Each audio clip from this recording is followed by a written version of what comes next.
Hello friends, welcome back to my channel. ये ड्रामे की हिंदी एक्सप्लेनेशन का पार्ट 4 है। तो चलिए वीडियो को स्टार्ट करते हैं। मिंगी यूना को लेकर गांव में आ जाता है और यूनी को बोलता है थोड़े दिन ये यहीं पर रुकेगी। यूनी बोलती है तुमको क्या ये होटल लगता है? हमारे घर में एक भी रूम खाली नहीं है। होंगू बोलता है मैं अपना रूम खाली कर दूंगा। इसके बाद मिंगी यूना को होंगू के रूम में लेकर आ जाता है। मिंगी उसकी कुछ ज्यादा ही खातिरदारी कर रहा होता है। ये देखकर यूनी को बिल्कुल भी अच्छा नहीं लगता।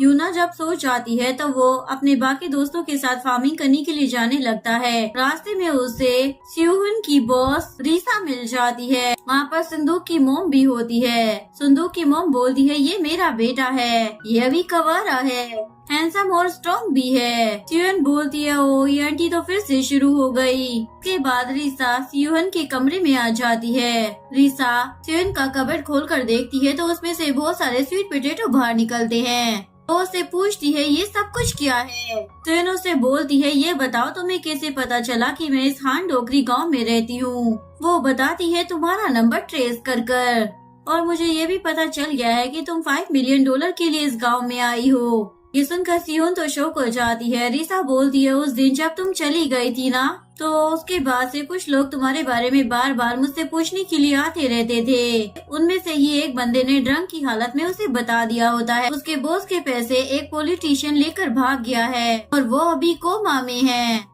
और हम सभी ढूंढ रहे हैं कि आखिरकार वो पैसे गए कहाँ। इसके बाद मिंगी जैसे ही घर वापस आता है तो वो यूना को देखने के लिए जाता है। यूना उदास होकर बैठी हुई होती है और उसे बोलती है क्या तुम मुझसे पूछोगे नहीं कि मेरे साथ क्या हुआ है, कि सच क्या है? मिंगी बोलता है मुझे कुछ भी जानने की जरूरत नहीं है, मुझे तुम पर पूरा यकीन है। ये सुनकर यूना को अच्छा लगता है। चलो इस दुनिया में कोई तो है जो मुझ पर यकीन करता है और वो सो जाती है। मिंगी बाहर आकर यूनी को बोलता है यूना थोड़ी वीक हो गई है तो क्या तुम उसके लिए पोरिश बना दोगी? यूनी बोलती है खुद ही कर लो। आंटी बोलती है क्या मैं बना दूं? मिंगी बोलता है नहीं मैं खुद ही कर लूंगा। अगले दिन सभी को मार्केट में जाना था। यूनी सभी को उठा रही होती है। उसके बाद वो जल्दी से सामान को उठा रही होती है पर इस चक्कर में वो अपनी कमर ही तुड़वा लेती है। ये सभी लोग यूनी को अंदर लेकर आ जाते हैं और बोल रहे होते हैं मार्केट में अब यूनी को नहीं जाना चाहिए। तभी आवाज सुनकर यूना भी बाहर आ जाती है। मंगू पूछता है ये लड़की कौन है? किचन बोलता है ये यूना है। मंगू बोलता है अच्छा यूना है, मैं मंगू हूँ, nice to meet you. Khan बोलता है ये यूना है, यूना।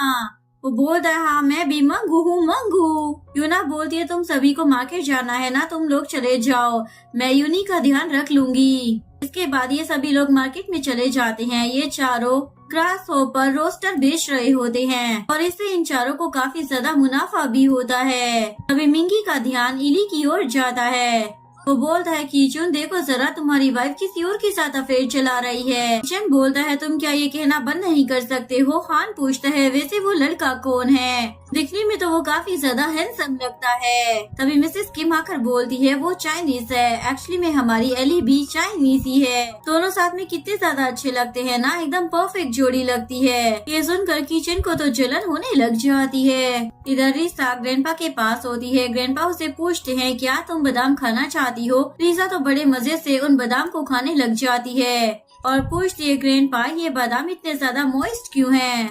ग्रैंडपा बोलते हैं जरा वो डिब्बा मुझे देना तो, और वो अपने मुंह से बादाम निकालते हैं जिसके बाद रीसा समझ जाती है ये बादाम इतने ज्यादा सॉफ्ट क्यों हैं। इधर हान किचन को बोल रहा होता है मैं अट्रैक्टिव नहीं हूँ ना, शायद इसीलिए सिहुन मुझे पसंद नहीं करती है। मैंने उसके लिए क्या कुछ नहीं किया, इवन उसे बहुत सारे ऑप्शन भी दिए कि तुम्हें कैसा लड़का पसंद है, पर हर बार वो मुझे मना ही कर देती है। किचन बोलता है क्या मालूम उसे वुमेन पसंद हो। हान बोलता है बकवास करना बंद करो। तभी किचन की नजरें पीछे जाती है। इली उस लड़के से बड़े हंस कर बातें कर रही होती है। वो चाइनीज बॉय उससे पूछता है क्या तुम उस लड़के को पसंद करती हो?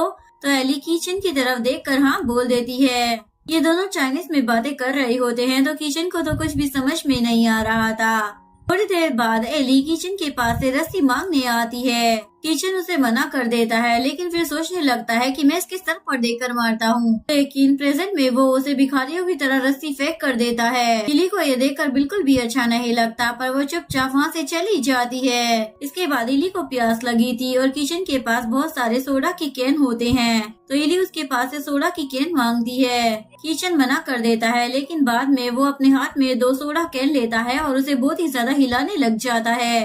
उसके बाद वो इली को देता है, जिसकी वजह से ऐसा हो जाता है। एक्चुअली में तो ये किचन की इमेजिनेशन होती है, असल में ऐसा कुछ नहीं हुआ होता। इधर यूनी को वॉशरूम में जाना था, तो यूना उसकी मदद करती है। यूना तो उसकी यहाँ पर पेंट भी उतार देती है। यूनी को तो बहुत ही ज्यादा एम्बेरसमेंट हो रही होती है। इसके बाद यूना यूनी के लिए खाना भी बना कर लाती है, जो कि यूनी को बहुत ही ज्यादा पसंद आता है। बोलती है, क्या तुम्हें खाना बनाना भी आता है? यूना बोलती है, जब मैं 14 साल की थी ना, तब से ही मैं ट्रेनी हूँ। मैं हमेशा अकेली ही रही हूँ, इसलिए मुझे घर का सारा काम आता है। उसी तरफ ये सब लोग मिलकर खाना खा रहे होते हैं। किचन देखता है इली और वो चाइनीज बॉय अभी भी मुस्कुरा मुस्कुरा कर बातें कर रहे हैं, तो वो दोनों का चेहरा नूडल्स में डुबो देता है। उसके बाद वो जोर जोर से हंसने लग जाता है। सभी लोग उसे ही ताड़ रहे होते हैं। किचन सोचता है, क्या ये इस बार सपना नहीं है? मंगू और मिसेस किम किचन को डांटने लग जाते हैं। इली तो परेशान होकर वहाँ से चली जाती है। इसके बाद ये सभी लोग गांव में वापस आ जाते हैं। हान सियोन को देखने के लिए जाता है, लेकिन दूर से वो ये नजारा देख लेता है। हान को किचन की बात याद आती है। इसका मतलब ये है कि सियोन को वुमेन्स पसंद है, लेकिन अंदर सियोन रिसा को वहाँ से जाने के लिए बोल रही होती है, लेकिन रिसा जाना नहीं चाहती थी, इसलिए बस वो उसके गले मिल रही थी। इन लोगों ने यहाँ पर मार्केट में अच्छी सेल की थी, इसलिए ये लोग घर पर सेलिब्रेशन कर रहे होते हैं। तभी वहाँ पर इक्की आ जाता है, कि सभी को हेलो बोल रहा होता है। सारे लोग तो शौक हो जाते हैं, अचानक से ये बोल कैसे पा रहा है। सांग्योन बताती है, अब मेरे डैड भी बोल सकते हैं। ये सुनकर सभी लोग बहुत ज्यादा खुश हो जाते हैं। किचन बाहर जाता है और वो इली को उस चाइनीज बॉयज के साथ बात करते हुए देख लेता है, इसलिए वो इली को लेकर वहाँ से जाने लगता है। इली बोलती है, मेरा हाथ छोड़ो। वो बोलता है, तुम उसके साथ मुस्कुरा मुस्कुरा कर बातें नहीं कर सकती हो। ये चीज ना मुझे बहुत ही ज्यादा परेशान कर रही है। प्लीज तुम उसकी तरफ मत देखो, ना ही उससे बात करो, ना ही उसको देखकर स्माइल करो। ये कहकर किचन तो वहाँ से चला जाता है। अगले दिन ये तीनों जब जा रहे होते हैं, तभी इली किचन के पास आ जाती है। इली उसे हैंगओवर सूप देती है और बड़ी सी स्माइल दे रही होती है। हान बोलता है, इसे अचानक से क्या हो गया है? उसके बाद किचन इली को लेकर साइड में आ जाता है और उसे बोलता है, तुम मेरी तरफ देखकर इस तरीके से स्माइल मत करो। इली बोलती है, तुमने ही तो कहा था किसी और को मत देखो और किसी से बात मत करो और ना ही स्माइल करो। वो बोलता है, लगता है तुमने कुछ ज्यादा ही समझ लिया है। देखो, मैंने तुम्हें ऐसा कहा है तो इसका मतलब ये नहीं है कि मैं तुम्हें पसंद करता हूँ। यूक यूना के पास आता है और उसे बोलता है, तुम यहाँ पर क्या कर रही हो? तुम्हें यहाँ से चले जाना चाहिए। तुम्हारी वजह से बहुत सारे लोग परेशान हो रहे हैं। मिंगी ने ये बातें सुन ली थी, इसलिए वो उसे मारने के लिए आता है और दोनों ही यहाँ पर झगड़ा करने लग जाते हैं। के बाद यूनी युक को डांटने लग जाती है, क्योंकि वो मिंगी के साथ झगड़ा कर रहा था। युक बोलता है, बच्चे तो लड़ते रहते हैं, तुम्हें इसकी टेंशन लेने की जरूरत नहीं है। वैसे तुम मेरे बारे में चिंता कर रही थी, ये जानकर मुझे काफी ज्यादा अच्छा लगा। नेक्स्ट डे सभी लोग फार्म जा रहे होते हैं। किचन पूछता है, कल तुम दोनों झगड़ क्यों रहे थे? युक बोलता है, मिंगी यूना को कुछ ज्यादा ही भाव देता है, देखकर मुझे जलन हो रही थी। किचन बोलता है, तुम क्या मिंगी से प्यार करते हो जो तुम उससे जल रहे हो?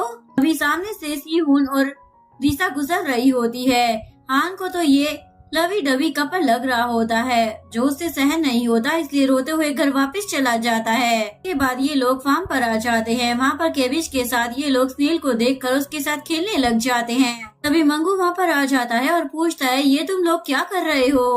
वो बोलता है, ये स्नेल है ना, ये तो बहुत ज्यादा क्यूट है। मंगू बोलता है, जिसे तुम क्यूट बोल रही हो ना, ये क्यूटी तुम्हारे सारे केबिज खा जाएगी। ये सुनकर ये सभी लोग अपनी क्यूटी को जल्दी जल्दी भगाने लगते हैं। इधर संदूक सोच रहा होता है, उस रात जो कुछ भी हुआ था उसके बारे में मुझे मियंग से बात करनी चाहिए, इसलिए वो उसके पास आ जाता है।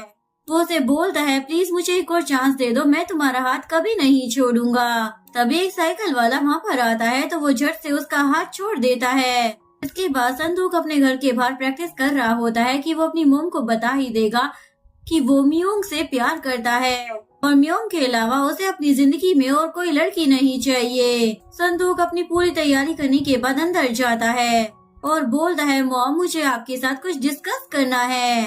उसकी मॉम बोलती है, अब तुम ये मत कहना कि तुम्हें उस चुड़ैल म्योंग से शादी करनी है। अगर तुमने मुझसे ये बात कही ना, मैं तुम्हारा हाल इसी मछली की तरह कर दूंगी। ये सुनकर संदूक तो डर जाता है। सारे गांव वालों को बुला रखा होता है। वो सभी को बताती है, हमारे गांव में एक टीवी शो होने वाला है, तो हमें उसमें पार्टिसिपेट लेना होगा ताकि हम अपने एप्पल को आसानी से बेच सके। संदूक बोलता है, वो म्यूजिक कंपटीशन है ना, तो हम उसमें पार्टिसिपेट कर सकते हैं। इधर किचन एली के पास आता है और उसे पूछता है, तुम इतनी ज्यादा अपसेट क्यों हो? एली बोलती है, मेरी मॉम का बर्थडे आ रहा है, मैं उनसे बात करना चाहती हूँ, लेकिन मंगू ने मुझे इंटरनेशनल कॉल करने से मना किया है। किचन बोलता है, कोई बात नहीं, तुम मेरा फोन यूज कर लो। एली तो ये सुनकर खुश हो जाती है और अपनी मॉम से बात करती है। पहले तो वो बहुत ही ज्यादा इमोशनल हो जाती है, लेकिन 2 घंटे बाद वो बड़ा चिल्ला कर बातें कर रही होती है। किचन बोलता है, अच्छा मंगू इसलिए इसे अपना फोन नहीं देता। एली बोलती है, किचन तुम्हारे फोन की बैटरी डेड हो गई है, क्या तुम्हारे पास दूसरी बैटरी है? वो बोलता है, नहीं है। इधर सभी लोग टीवी प्रोग्राम में आने के लिए प्रैक्टिस कर रहे होते हैं। पहले मंगू आता है, वो इतना ज्यादा बुरा गाना गाता है कि जजेस उसे रिजेक्ट कर देते हैं, यानी कि यूक और किचन जो कि जजेस बने होते हैं वो बोलते हैं, नेक्स्ट आप इसके लिए सुटेबल नहीं है। मंगू बोलता है, तुम्हें शायद मेरे टैलेंट के बारे में पता नहीं है, और वो गुस्सा होकर वहाँ से चला जाता है। इसके बाद मंगू की मॉम आती है, वो भी ठीक से गाना नहीं गा रही होती। इसके बाद अंकल और आंटी आते हैं, वो भी ठीक से गाना नहीं गा रहे थे। आंटी से तो ये जजेस डर ही जाते हैं, अब इसे मना कैसे करे, लेकिन फिर भी यूक हिम्मत कर मना कर देता है। इसके बाद आंटी रोते हुए वहाँ से जाने लगती है। अंकल उसे मनाने के लिए उसके पीछे जाते हैं। इसके बाद संदूक आता है। संदूक तो गाते गाते बीच में ही बेहोश हो जाता है, क्योंकि उसने बहुत ही ज्यादा ड्रिंक कर ली होती है। इसके बाद ग्रैंडपा आ जाते हैं। मिंकी बोलता है, ग्रैंडपा क्या आप भी कुछ करना चाहते हैं? ग्रैंडपा उसे लिरिक्स दिखाते हैं। ये दोनों लिरिक्स को देखकर शॉक हो जाते हैं, क्योंकि वो लिरिक्स एक्सो के सॉन्ग्स के थे। ग्रैंडपा के जाने के बाद वहाँ पर संग्यून आती है। संग्यून आज बहुत ही ज्यादा अच्छा गाती है। इधर डोक्सा और रिक्की साथ में बैठे हुए होते हैं। ये दोनों पुराने दिनों की तरह गाना गा रहे होते हैं। इवन रिक्की तो गिटार भी बजा रहा होता है। मिसेस की मिक्की को दूर से देख रही होती है। रिक्की की आवाज उसे बहुत ही ज्यादा पसंद आती है। ये लोग भी उसी रास्ते से गुजर रहे होते हैं। संग्यून मिसेस किम को देखकर उन्हें 2-3 बार आवाज देती है, लेकिन मिसेस किम तो रिक्की के ख्यालों में ही डूब जाती हैं। संग्यून इक्की के पास आकर बोलती है, डैड आप ये क्या कर रहे हैं? इक्की बोलता है, मैं तो अपने पुराने दोस्त के साथ बस गिटार बजा रहा हूँ। डोक्सा बोलता है, शायद तुम्हें पता नहीं है, एक जमाने में तुम्हारे डैड कोरिया के टॉप 3 गिटारिस्ट में से एक थे। खान पूछता है, मिंकी ये तो वही इंसान है ना जो तुमसे रास्ता पूछ रहा था, क्या तुम इसे जानते हो? के बाद डोक्सा मिंकी को देखता है और मिंकी डोक्सा को देख रहा होता है। डोक्सा उसे आंख मार कर बोलता है, मैं इसे नहीं जानता, मैं तो बस यहाँ पर फार्मिंग करने के लिए आया हूँ। इधर किचन एली के पास आता है और उसे बोलता है, अगर तुम चाहो तो हमारी बैकअप डांसर बन सकती हो। एली बोलती है, मुझे डांस नहीं आता। वो बोलता है, तुम्हें इसमें पार्टिसिपेट करना चाहिए, क्या पता तुम्हारी मॉम तुम्हें टीवी पर देख ले। ये सुनकर एली मान जाती है। एली अपना ट्रैक्टर ठीक कर रही होती है। किचन उससे पूछता है, इतनी बारिश में तुम ये क्या कर रही हो? एली बोलती है, मुझे मंगू की मॉम ने ये सब कुछ करने के लिए कहा है। इसके बाद किचन उसे अपने छाते में ले लेता है और एली उसे ट्रैक्टर चलाना सिखा रही होती है। इतनी बारिश में इधर संदूक और म्योंग का भी रोमांस चल रहा होता है, लेकिन तभी संदूक देखता है उसकी मॉम आ रही है, तो वो म्योंग को धक्का दे देता है। उसकी मॉम बोलती है, संदूक तुम यहाँ पर क्या कर रहे हो? संदूक बोलता है, मैं तो यहाँ पर बस टहल रहा था मॉम। उसकी मॉम वहाँ से चली जाती है। उसके बाद संदूक म्योंग के पास आता है और उससे पूछता है, क्या तुम ठीक हो? अगले दिन फिर से ये लोग प्रैक्टिस कर रहे होते हैं। यूनी को डांस बिल्कुल भी नहीं आता था, फिर भी वो प्रैक्टिस कर रही होती है। मिंगी भी उसे डांट देता है, तुम्हें तो बिल्कुल भी नहीं आता। तभी वहाँ पर यूना आती है और उस स्टेप को अच्छे तरीके से कर दिखाती है। मिंगी उसकी तारीफ करता है, जो यूनी को अच्छा नहीं लगता, इसलिए वो वहाँ से चली जाती है। इधर हान रिसा के पास जाता है और उसे बोलता है, मैंने गिव अप करने की सोच ली है, लेकिन तुम सियोन का हाथ कभी मत छोड़ना। उसे स्वीट पोटैटो ना बहुत ही ज्यादा पसंद है, तो तुम उसकी कमी कभी मत होने देना। रिसा बोलती है ये तुम क्या बके जा रहे हो। हान बोलता है तुम जिस इंसान से प्यार करती हो तुम्हें ये भी नहीं पता कि उसे स्वीट पोटैटो पसंद है। तभी वहाँ पर सियोन भी आ जाती है। रिसा उसे बोलती है ये पागल बोल रहा है कि हम दोनों का चक्कर चल रहा है। सियोन बोलती है तुम क्या नॉनसेंस बातें किए जा रही हो। हान बोलता है अब तुम झूठ मत बोलो, मैंने तुम्हें किस करते हुए देख लिया था। वो बोलती है ऐसा कुछ भी नहीं है। हान बोलता है इसका मतलब ये है कि तुम लड़कों को पसंद करती हो और खुश होकर उसे हक कर लेता है।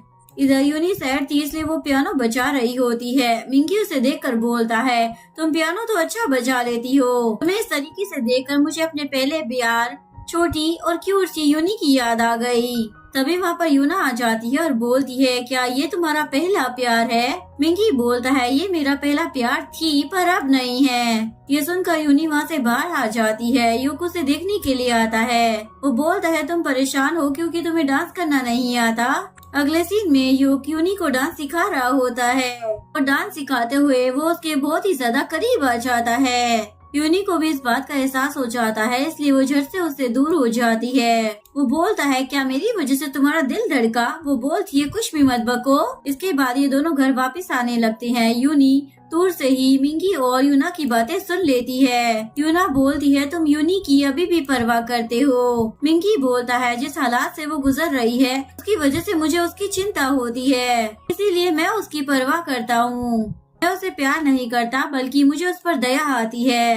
ये सुनकर यूनी को बहुत ही ज्यादा बुरा लगता है। ओ उसे मेरी इस हालत पर दया आती है इसलिए वो अच्छा बनने का नाटक कर रहा है।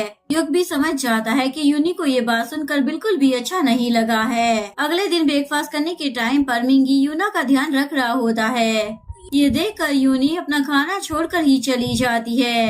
किचन को उसकी मोम का कॉल आता है। उसकी मोम उसके बर्थडे के बारे में पूछ रही होती है।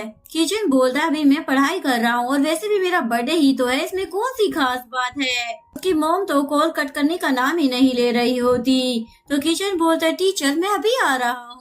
ये बोलकर वो कॉल कट कर देता है। युग बोलता है क्या कहा टीचर, क्या भद्दा मजाक है। यूना इनके फार्म में इनके साथ ही जा रही होती है। तभी सामने उन्हें संदूक मिल जाता है। संदूक उससे पूछता है ये लड़की कौन है।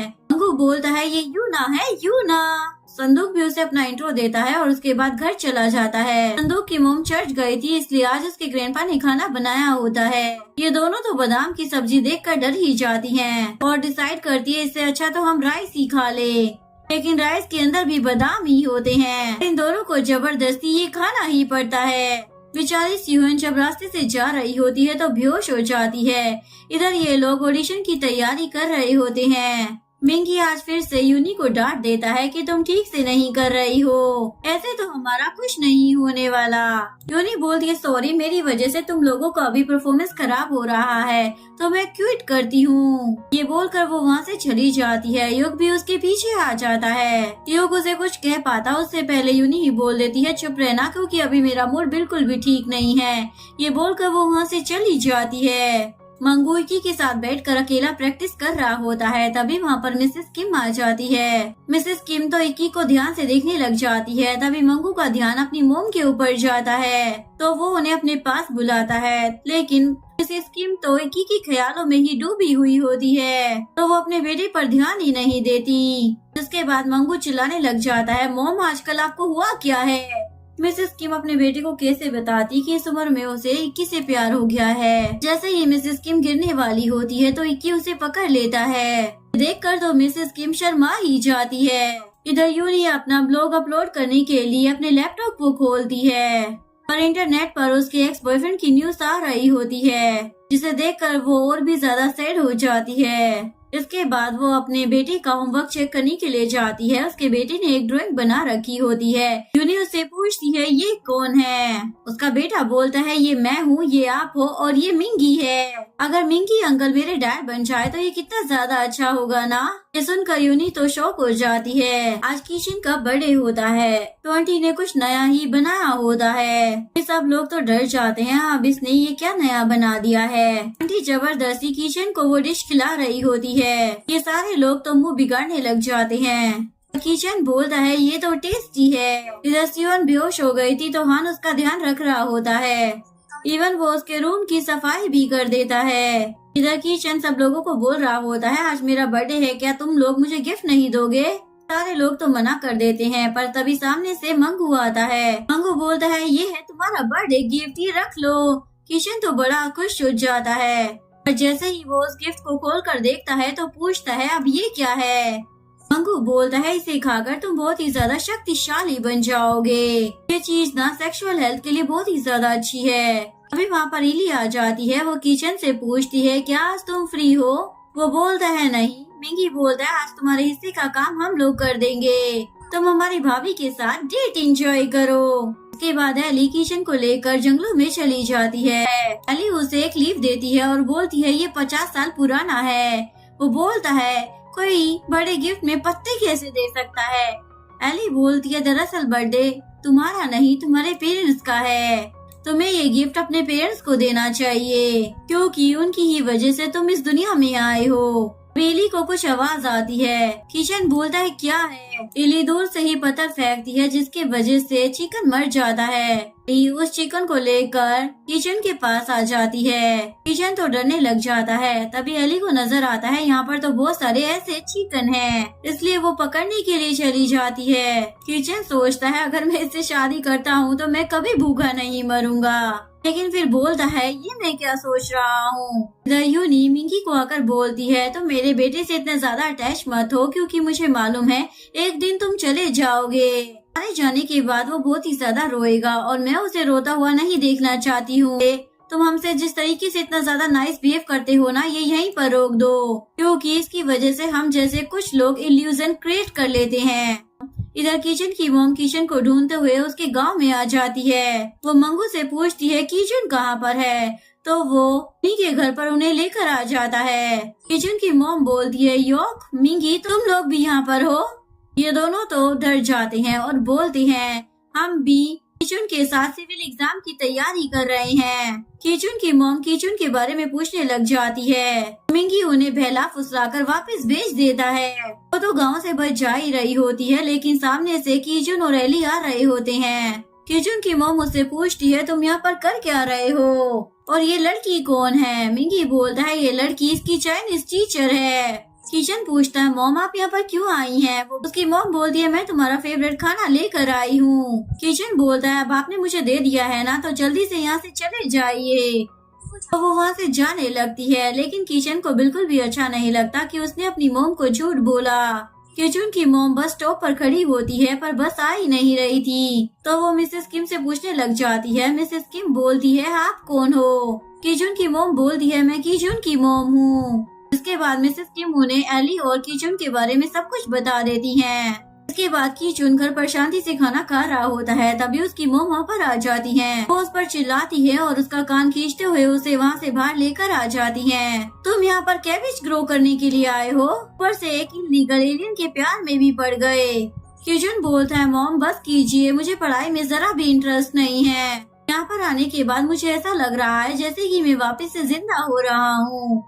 जो चीजें मैंने यहाँ पर आकर की है ना, उससे मुझे बहुत ही ज्यादा खुशी मिलती है। और अब मैं कोई छोटा बच्चा नहीं हूँ, बड़ा हो गया हूँ, इसलिए अब मैं जो चाहे वो कर सकता हूँ। उसकी मॉम बोलती है, ठीक है, तुम्हें जो करना है वो करो। उसके बाद वो अपनी मॉम को बस स्टॉप पर छोड़ने के लिए आता है और अपनी मॉम को गिफ्ट के तौर पर वही 50 साल पुराना लीफ दे देता है। इसे देखकर उसकी मॉम तो काफी ज्यादा खुश हो जाती है। इसके बाद जैसे ही सियोन को होश आता है तो रीसा उसे बोलती है, ये लड़का 2 दिन से तुम्हारा ध्यान रख रहा था, ये एक रात भी सोया नहीं है और अब ये बेहोश हो गया है। हान को जैसे ही होश आता है तो वो घर आ जाता है, क्योंकि उसे कोल्ड हो गया था। रात में जब सियोन पोरिश लेकर आती है तो युक बोलता है, अरे यार, हमारी बड़ी भाभी भी आ गई। सियोन हान को पोरिश देकर वहाँ से चली जाती है। अगले दिन ऑडिशन का दिन होता है। ये सभी गाँव वाले वहाँ पर पहुँच जाते हैं। यूनी जैसे ही तैयार होकर आती है तो मिंकी तो बस उसे देखता ही रह जाता है। सारे लोग यूनी की तारीफें कर रहे होते हैं, क्योंकि आज वो बहुत ही ज्यादा अच्छी लग रही होती है। इसके बाद बारी बारी सभी लोग अपना ऑडिशन दे देते हैं। जैसे यूनी की बारी आती है तो यूनी गाना गाती है। मिंगी उसे बड़े ध्यान से देख रहा होता है। इसके बाद ये सभी लोग वापस आ रहे होते हैं। किचन बोलता है, मुझे तो यकीन ही नहीं हो रहा कि यूनी ही हार गई और मंगू सिलेक्ट हो गया। मंगू बोलता है, जजेस ने मेरा छुपा हुआ टैलेंट देख लिया है। तुम लोगों को मेरा छुपा हुआ टैलेंट दिखता नहीं है, क्योंकि तुम लोगों के पास वो आँखें ही नहीं है। बोलकर वो वहाँ से चला जाता है। उसके जाने के बाद सारे लोग यूनी की तारीफ करते हैं। मिंकी तो चुप खड़ा होता है। अगले दिन ये सभी गांव वाले इकट्ठा हो जाते हैं क्योंकि ऑडिशन का दूसरा राउंड टीवी पर दिखाया जा रहा होता है। जैसे ही मंगू की बारी आती है तो ये लोग हंसने लग जाते हैं। मंगू तो गाना गाते हुए स्टेज से नीचे ही गिर जाता है। ये देखकर ये सभी लोग जोर जोर से हंसने लग जाते हैं। मंगू बोलता है चुप करो और हंसना बंद करो। बाद ये सभी लोग वापस जा रहे होते हैं और यूनी अपने भाई के साथ वहाँ से जा रही होती है। तभी उसके सामने उसका एक्स बॉयफ्रेंड आ जाता है। अगर आपको वीडियो अच्छी लगी हो तो प्लीज वीडियो को लाइक करें, चैनल को सब्सक्राइब करें। न्यू अपडेट्स के लिए बेल आइकन का बटन प्रेस करें। मिलते हैं नेक्स्ट वीडियो के साथ, तब तक के लिए सारंगी बाय बाय।